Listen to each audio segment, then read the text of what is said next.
I'm Josh the Informer. This is the Red Hydrogen 1. I was fortunate enough to be part of a group of people that pre-ordered the phone to get a beta version of it. While the hardware is finalized, the software is still in beta, and we're putting it through its paces and sending feedback to Red. So I'm a huge fan of Red. I did have to pay for this phone. I didn't get it for free. So I'm going to try to be as unbiased as possible when I cover this thing. There was an event for the beta release, and we got to hang out with the Red team behind creating the Hydrogen 1. And even Jim Janner, the creator of Red, was there to hang out. We got to ask a lot of questions, learn more about the phone, and learn about what it means to be part of the group that's getting this phone codenamed Houdini. I'm not able to give all the details of the phone or do a full review until the official release, but I wanted to give you guys a preview. I think this thing is part of the future of phones. Not only are people using their phones to capture their lives day to day, phones are now being used to create professional photo shoots and professional films. This phone is branded as a media machine. It's all about increasing people's ability to create content and consume it. So first, let's talk about the hardware. It's 128 gigabytes of internal storage, which can be expanded with a micro SD card. It's front-facing speakers, headphone jack, dedicated camera button, grooves on the side for a sturdy grip, and there are pins on the back for future modules, which we'll get into later. The phone has dual 4K cameras front and back. I have to say I think the image quality is amazing right now, and it's still only in beta, so the software that's going to process the phone is going to get even better. They'll also be adding a mode to shoot RAW soon. I look forward to doing some comparisons with the new iPhone and Pixels coming out. There's a couple interesting things about the phone you need to know off the bat. A lot of people know it has a screen that's having a 3D effect called H4V. But first, just as a 2D phone, this phone feels as fast and smooth so far as any other phone I've used this year.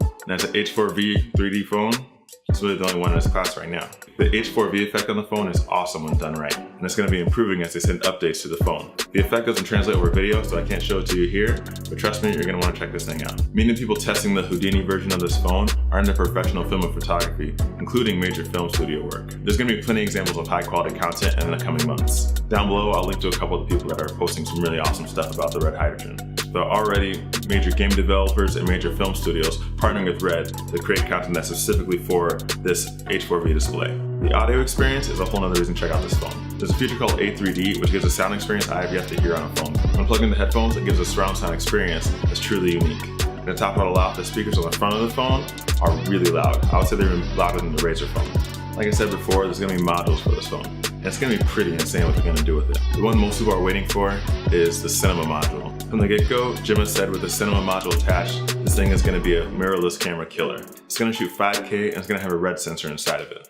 If you know anything about Red cameras, you know that's a big deal. You also be able to attach your own lenses to it from manufacturers like Canon, Nikon, Tokina, Sigma, name anyone else you can think of. There'll be other modules coming out that are going to be used to film in an H4V, increase the sound experience, increase the gaming experience. Stay tuned for this thing, guys. It's going to be pretty awesome. The question a lot of people are asking is if they should buy this phone. I say wait for the full review if you're not yet convinced, and see if you can get some hands-on time with it. Once the carrier release happens, we'll be able to give a lot more information on what the Hydrogen 1 can do. The phone may start as a niche product, but I think that niche is anyone that cares about audio, photo, video, and content creation in general, as well as having a very unique experience consuming content such as games, movies, music, film, anything like that. They're already partnering with Facebook and other companies to make sure that H4V is viewable on a lot of different platforms. So they'll be able to create content in H4V and have that show up for anyone else that has a phone. If you have any questions, hit me up on Twitter, Instagram, or Facebook at Josh the Informer. I'll be in the comments down below as well, and I think in the future I'll maybe do a question and answer video.